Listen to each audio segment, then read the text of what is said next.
Welcome viewers, today we bring you an explosive moment from CNN where anchor Abby Phillip clashed with GOP panelists Scott Walker and Scott Jennings over the suspension of Jimmy Kimmel Live.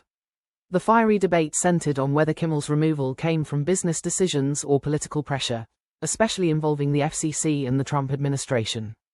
Just watch this video. People around you don't have a right to work for whoever you want to. You have a right to say what you want, but you're not forgetting to be about the employed by threat, anyone. which Abby's going to play. If you think that's exactly what it Here's was. the reason I want to play this, okay? Because I think we're willfully ignoring the threat, which was explicit. It wasn't implicit, it was explicit. Listen to what he actually said.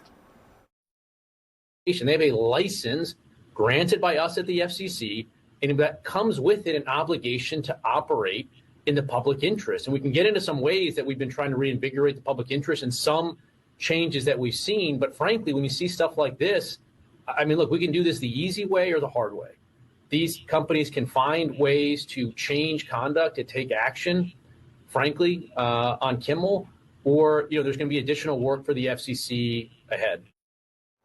It'd be a shame what happens to your nice network. It'd be a shame what happens to your nice show. That's a threat. Well, and not only that, but then Donald Trump took to Truth Social and then said further, that leaves Jimmy and Seth, two total losers on fake news NBC. Their ratings are also terrible. Do it, NBC. I mean, it will never end. But, just worth noting, just a couple years ago, back in 2019, Brandon Carr, he tweeted this on a different topic. Should the government censor speech it doesn't like? Of course not. The FCC does not have a roving mandate to police speech in the name of the public interest.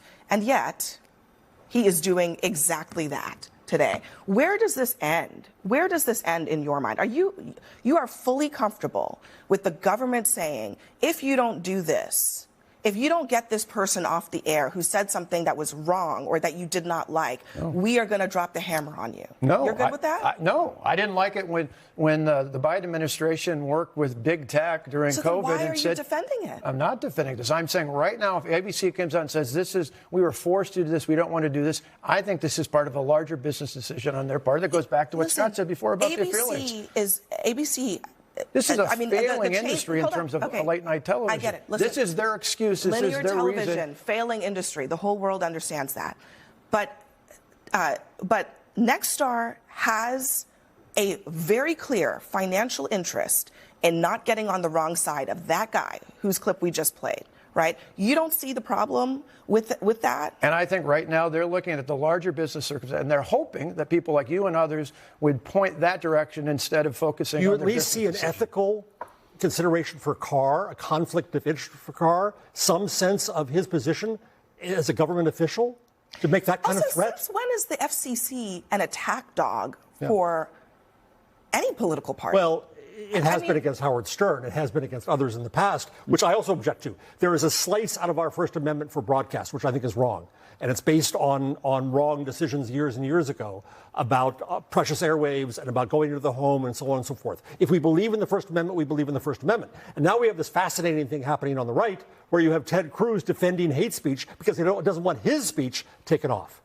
And so where does free speech, is your question, Abby, where is free speech here then? Where is that line? How do we know where that line is now? Well, I think it's similar to the debate we've had this week beyond just this topic to people who said horrific, awful things after the assassination of Charlie Kirk last week. Now, I think it's awful, but they have a right to say that. But I also think employers have a right to say, not just in this instance, but in so many others we documented, if you say something that's inconsistent with the principles of our organization, be it a college, a business, a nonprofit, we don't want you on the the payroll. You think Fox should take Brian Kilmeade off the air for what he said about homeless people? I think in all those cases, they have a right to do that. Whether do you think they should? I'm asking for your judgment. You talked about a critic before, or you're a critic now. Do you think Fox should fire Brian Kilmeade? I didn't say they had to take Jimmy Kimmel off. I said they have a right to. In each of these cases, do you think they should at Fox? I'm telling you they have a right to. That's what I'm talking about. But you continue to talk about how it's a business decision, but the reality is that whether it is a threat, whether it is Donald Trump also threatening to go after organizations just because they have different views than him, he is threatening to go after the far left. All of these aren't business decisions. This is the federal government that is using their power in order to silence the media and people that disagree with them. And that is what is alarming. So there was some reporting tonight that Kimmel was going to address this on his show tonight, but rather than allow this company to handle this the way that maybe they saw fit. Maybe he might have apologized. They decided to go this route. And I have to believe, I guess, because it's in part because Trump, you read one of the tweets, but here's what he said on August 6th after Colbert was taken off the air or his show was canceled. Here's what he said in terms of his order of operations here. Let's play the soundbite from Trump.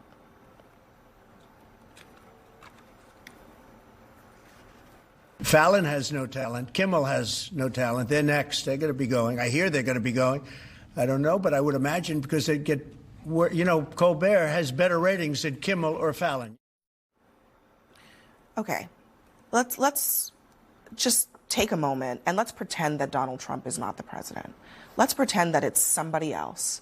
And that person says, I don't like this person. I don't like that person.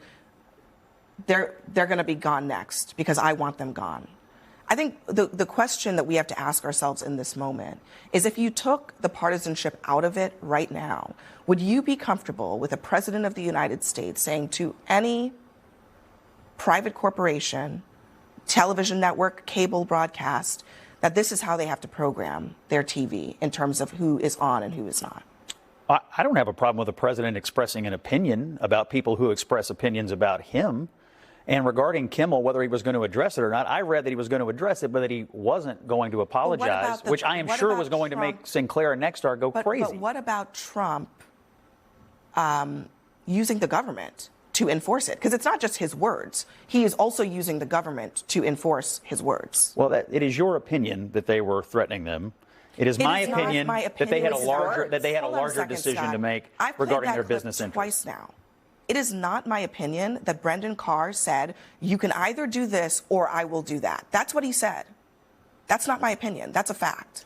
Look, my view is all these companies have business decisions to make that are based on more than just what a singular person said in an interview. They've got affiliates to deal with.